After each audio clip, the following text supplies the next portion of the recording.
안녕하세요. 나리수TV 오늘은 금의 귀환이라는 책입니다.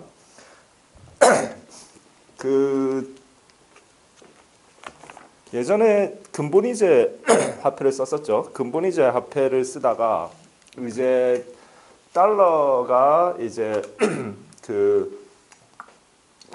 경제는 계속 성장하는데 금은 잘 채굴이 안 되고 일정 양에 이제 머물러 있다 보니까 그렇게 되기 때문에 경제에 어떤 호황을 일으키기가 어렵죠. 그리고 이제 달러가 원래 일정 부분 예를 들어서 금에 연동된 화폐일 것 같은 경우는 그 화폐를 언제든지 금으로 바꿔주겠다라고 하는 약속이 되어져 있지만 그러한 약속이 점점 지켜지기 어렵게 되고 그렇게 되니까 이제 금하고의 어떤 이제 화폐하고의 관계를 끊어버림으로써 화폐는 이제 신용화폐의 시대로 접어들게 되고 신용화폐라 하면 이제 내가 이 화폐를 들고 있다라고 해서 금을 받아올 수는 없지만 그 나라가 일정 부분 신뢰성을 가지고 있고 이 나라의 경제가 안정적으로 운영된다라고 하는 신뢰하에 그 나라 정부가 이 화폐에 대한 가치를 약속을 해주고 그렇게 되면 우리는 그 화폐를 자유롭게 신용화폐로서 신뢰를 하고 쓸 수가 있는 거죠. 그렇기 때문에 어떤 특정 국가가 경제적으로 굉장히 어려워지거나 몰락하게 되면 그 화폐의 가치는 하락하게 되고 그러면 그 화폐는 사람들이 신용을 하지 않게 되고 그렇게 되면 화폐 가치는 이제 휴지 조각이 되고 뭐 그러한 흐름으로서 이제 화폐의 몰락이 일어나게 될 텐데 뭐 국가의 몰락이 화폐 몰락으로 이어지는 거죠. 국력은 그래서 국력이 강하다면 이제 화폐가 이제 그 일정 수준의 신뢰성 안에서 충분히 어떤 강한 화폐를 강한 어떤 구매력을 담보할 수 있는 거죠. 근데 이제 포인트는 이제 지난번 이제 글로벌 금융위기 리만 브러더스 사태 이후에 미국에서 이제 서브프라임 모기지로 촉발되어서 상당한 이제 경제적 어떠한 쓰나미가 세계 경제에 덮치지 않았습니까? 그렇게 됨으로써 그러한 어떤 이제 경제적 어떤 후폭풍 무너져버린 경제 그거를 이제 다시 살리기 위해서 이제 벤 버냉키 FRB 의장이 헬리콥터 벤이라고 불리죠. 화폐를 계속 찍어냄으로써 달러를 계속 찍어냄으로써 전 세계에 이제 이 만연해 있던 위축된 경제를 다시 살려내기 위해서 그래서 이제 경제를 살릴 수만 있다면 화폐를 계속 찍어내겠다 하면서 이제 계속 화폐를 찍어냈고 그래서 이제 헬리콥터 벤이라고 불리죠. 왜냐하면 헬리콥터 타고 마치 위에서 돈을 뿌리다시피 그렇게 이제 달러를 찍어냈다라고 해서 헬리콥터 벤이라고 불리는데 그렇게 해서 이제 경제가 다시 돌아갈 수 있게끔 했죠. 그렇게 해서 이제 우리가 이제 2008년에 있었던 세계 글로벌 경제 위기 이후에 이제 달러가 쭉 퍼져 나감으로써 그렇게 해서 이제 다시 이제 경제가 이제 돌아갈 수 있는 그러한 양상으로서 지금까지 이제 견뎌왔는데 문제는 그때 이후로 달러가 엄청나게 퍼져나갔다는 거죠. 그러니까 역대급 지금 전 세계에 퍼져 있는 달러는 인류가 한 번도 경험해보지 못한 가장 많은 달러가 지금 전 세계에 퍼져나가 있는 거죠. 그런데 문제는 이제 이 돈이라는 것이 계속 퍼져서 나가게 되면은 포인트는 이제 일정 부분 신뢰성을 항상 담보를 해야 되기 때문에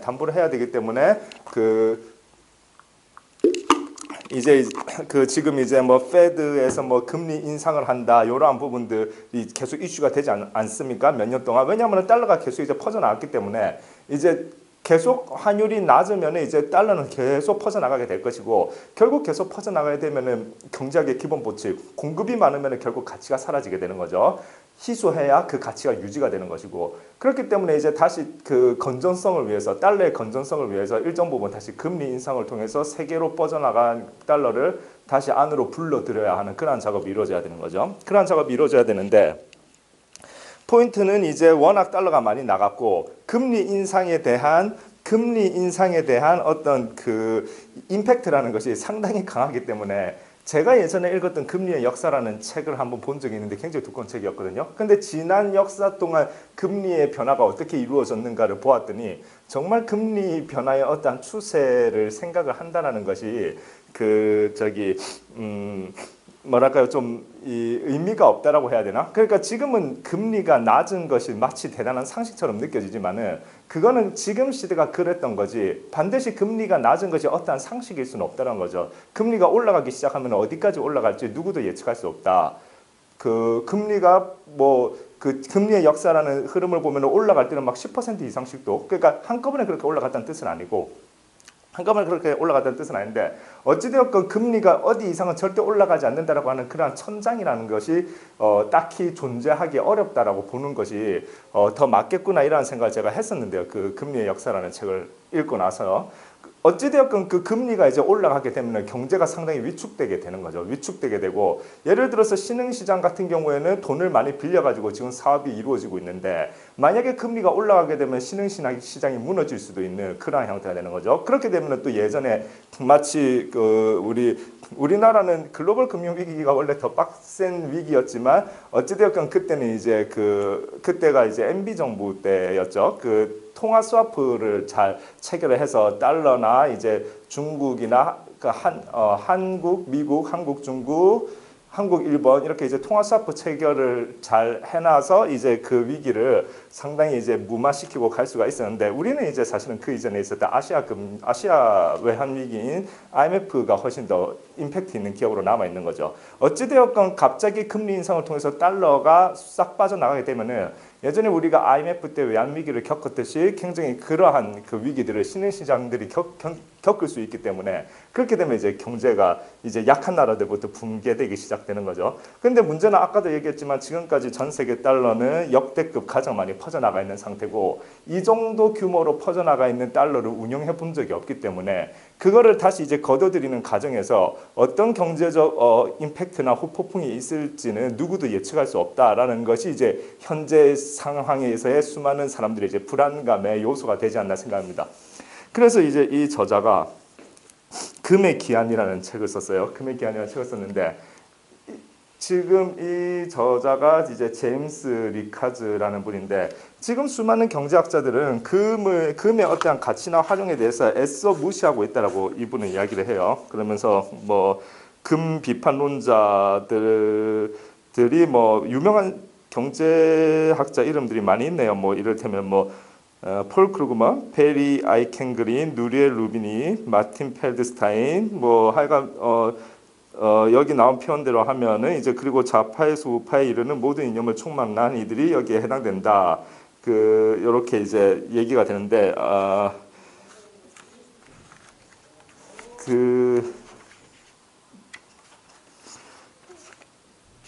지금 그래서 이제 수많은 경제학자들의 공격에도 불구하고 이제 이 저자는 지금 이제 안정자산인 금을 확보하는 것이 굉장히 중요한 하나의 포인트가 되었다라고 이제 이야기를 하는 거죠.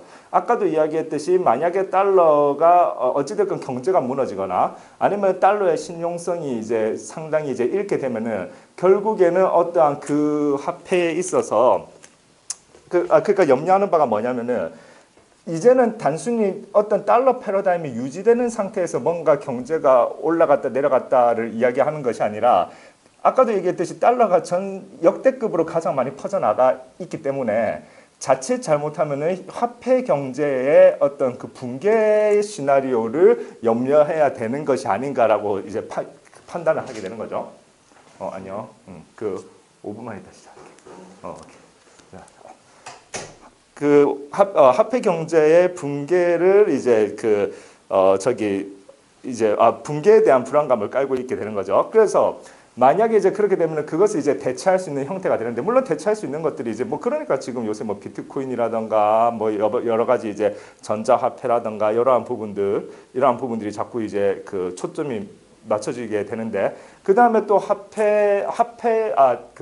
달러 기축 통화에 대한 여러 가지 금융 공격이라던가, 이를테면 이제 뭐 중국하고 러시아하고 어떤 뭐 거래를 하는데 이제 달러를 굳이 쓰지 않고, 뭐 예를 들면은 이제 뭐 그 이란, 뭐 중국, 러시아 이렇게 뭔가 그 석유를 거래한다라고 했을 때 달러를 굳이 쓰지 않고 다른 화폐를 쓰게 함으로써, 그래서 이제 우리는 달러를 굳이 쓰지 않고 지금 이 뭐 석유라든가 이런 것들을 거래를 하겠다라든가 하는 그런 여러 가지 흥미로운 시나리오들을 제시합니다. 그렇게 되면은 달러에 대한 어떤 신뢰가 상당히 흔들릴 수 있고, 순간적으로 달러에 대한 신뢰가 흔들리게 되면은 기축 통화가 흔들리게 되는데, 기축 통화가 흔들리게 될 것 같으면은 그때 순간적으로 그 기축 통화로서의 어떤 화폐가 갖고 있는 그런 구매력이나 신뢰가 무너지게 되면은 순간적으로 그 어떠한 화폐로 전환되어질지 아니면 다시 이제 그 상황을 다시 이제 원래 달러로 되돌릴지 어쨌든 그 미래의 방향성은 알 수는 없겠지만 포인트는 그 과정 속에서 어찌되었건 기준이 되어줄 수 있는 것은 이제 이 저자에 따르면 이제 금이 가장 확실하다. 금만이 기준이 될 수 있다는 거죠. 중국이 지금 금을 계속 사모으고 있는데 중국이 미국 국채를 상당히 많이 보유하고 있지 않습니까? 상당히 많이 보유하고 있는데 만약에 달러가 휴지 조각이 되어버리면은 그러면은 그 미국 국채는 순식간에 휴지 조각이 되기 때문에 그러면은 포인트는 뭐냐면 그것을 해치할 수 있는 방법은 금을 많이 보유하는 거죠. 왜냐하면 달러와 금은 서로 반비례하기 때문에 금의 가치는 달러로서 측정이 되니까요. 달러 가치가 떨어지면 금값이 오르는 게 되고 달러 가치가 올라가게 되면 금값이 떨어지지 않습니까? 그러면 달러 가치가 무너졌을 때 금의 가격은 확 올라가게 되는 거죠. 그러니까 그런 식으로의 어떤 해칭이라든가 이러한 부분을 통해서 지금 금을 사모으고 있다. 즉 다시 말해서 지금 그런 어떤 그 달러에 대한 신뢰성이 만약에 흔들리게 되면은 가장 소위 이제 믿을 만한 것은 금밖에 없다라고 하는 일단 주장을 하게 되는 거죠. 그 이외에도 사실은 이제 금에 대한 여러 가지 이제 이야기들이 많이 있습니다. 이 가장 또 흥미로운 부분이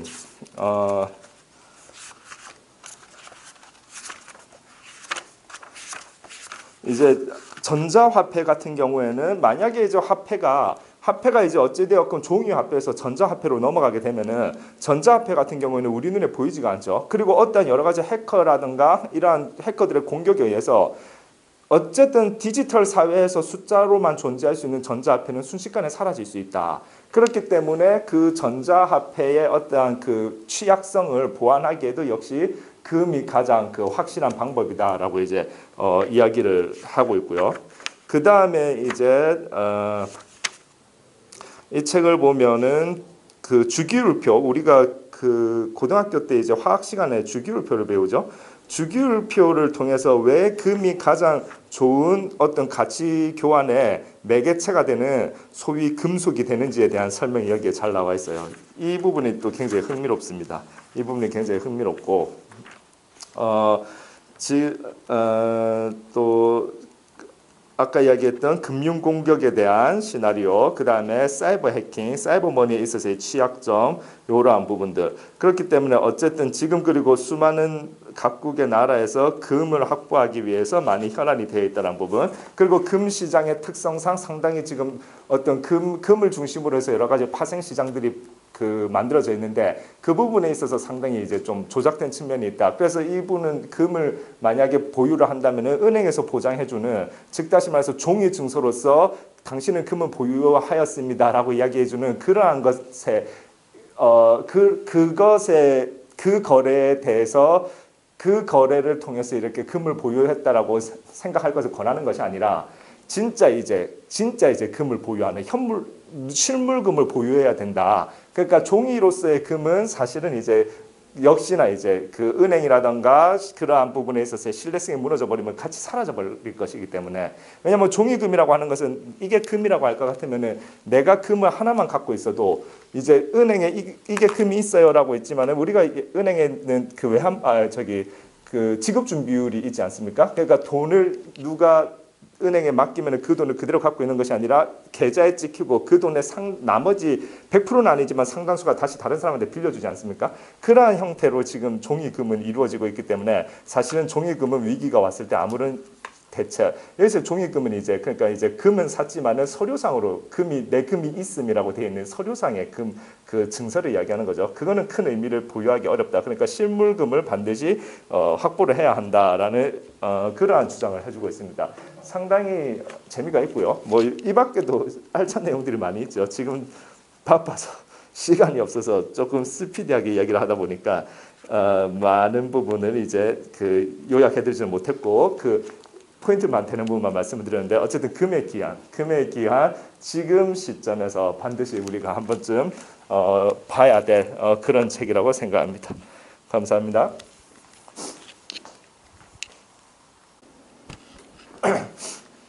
그 아까 전에 금의 기한 추가로 하나만 더 그 이야기를 하겠습니다. 그 요거는 그래도 빠지니까 너무 허한 것 같아서 이게 굉장히 재밌게 봤었는데 주기율표에서 왜 이제 금이라는 금속이 이 가장 이 화폐로서의 가치 교환을 하는 금속으로서의 어떤 이 활용성이 가장 왜 좋은지를 이제 주기율표를 놓고 이제 분석한 내용이 이제 여기 나오는데요.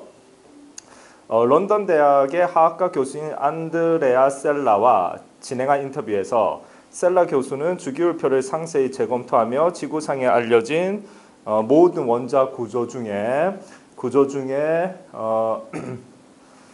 금이 물질계에서 화폐로서 얼마나 독특하면서도 이상적인지를 밝혀냈다.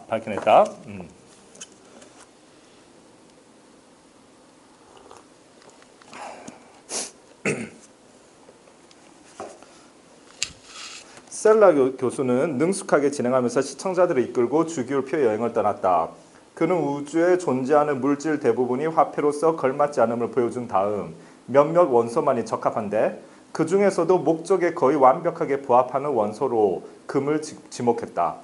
셀라 교수는 실온에서 기체 상태로 말 그대로 떠다닌다는 명백한 이유를 들어 헬륨, He, 주기율표는 다 아시죠? 우리 화학 시간에 배웠었죠.